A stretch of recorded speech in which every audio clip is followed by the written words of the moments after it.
Donald Trump's unilateral decision to renege on the 2015 unapproved nuclear deal with Iran was roundly condemned on Saturday by friends and foes alike.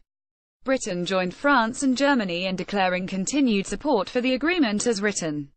Iran was backed by China and Russia in deploring Trump's move as unwarranted and dangerously destabilising. That Trump does not much care what others think has been plain all along. But what looks on the outside like a diplomatic disaster could have been much worse. Trump had been widely expected to withdraw from the deal completely, demand harsh sanctions, and take other steps to demonize Iran as the world's leading terrorist state. The fact that Trump stepped back was the result of intense, high-level lobbying. Pressure was applied by senior White House officials, departmental chiefs and close allies such as Theresa May, who personally intervened by phone. The outcome: Trump's worst instincts on Iran were curbed, at least for now. Leading the campaign inside the West Wing were three former generals: John Kelly, Trump's chief of staff; Jim Mattis, his defense secretary; and H.R. McMaster, his national security advisor. All three men served in Iraq and, unlike the president, know what it means to be on the sharp end. Their intervention meant Trump's speech, while strategically misjudged, needlessly bellicose in tone, and historically and factually inaccurate, was not quite the unlucky cataclysm that had been predicted. In Trump's White House, it was the night of the generals. Whether Trump's principal advisors and handlers, egged on by friendly overseas leaders, can pull off the same trick in future is an open question. But an important precedent has been set.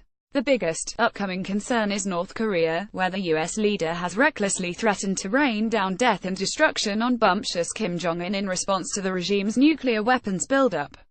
Congress has belatedly woken up to the fact that the president has the power to launch a nuclear strike without any meaningful prior consultation.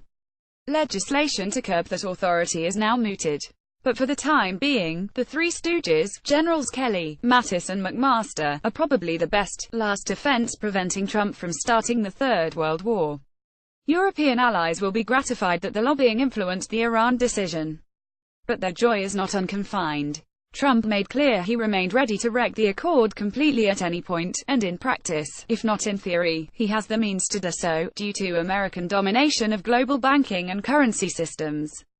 If Congress accepts his call for additional criteria by which to measure Iran's compliance, including extraneous, non-nuclear issues such as its ballistic missile program, and renewed U.S. sanctions, an Iranian repudiation and the collapse of the deal may be months away.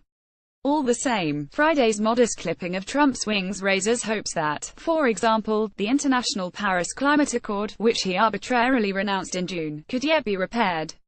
McMaster and Rex Tillerson, the Secretary of State, indicated last month that the decision could be reversed. Many U.S. states and cities are in any case ignoring Trump and keeping faith with the Paris targets. If lobbying and pressure, carefully applied, can be effective in turning around the Trump juggernaut, the opposite also holds true. Assiduous courting by the governments of Israel and Saudi Arabia, not least during his high-profile visit to the two countries in May, has played to his worst, confrontational instincts. They were swift to congratulate him yesterday.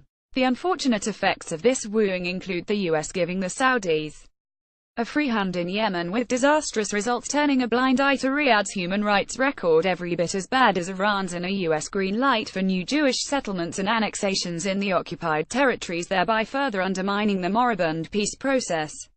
The Saudis and Israelis have also been successful in convincing Trump that Iran's regional influence peddling poses an additional threat to U.S. interests. Congressional Republicans and Democrats who benefit from campaign contributions or defense contracts are disinclined to challenge such thinking. The irony, wholly lost on a historically ignorant Trump, is that in expanding its regional sway, Iran is behaving in much the same way as the U.S. has done in Central and South America and, since 1945, in Western Europe. The aim of such policies, purposefully pursued by both, is to enhance national security, political capital, and economic interests. In this very familiar ambition, Iran has been assisted immeasurably by recent American policy that, for example, delivered up Tehran's old rival, Iraq, on a plate after the 2003 invasion. When it comes to Iran, America is its own worst enemy. No, nothing. Trump is maintaining that tradition.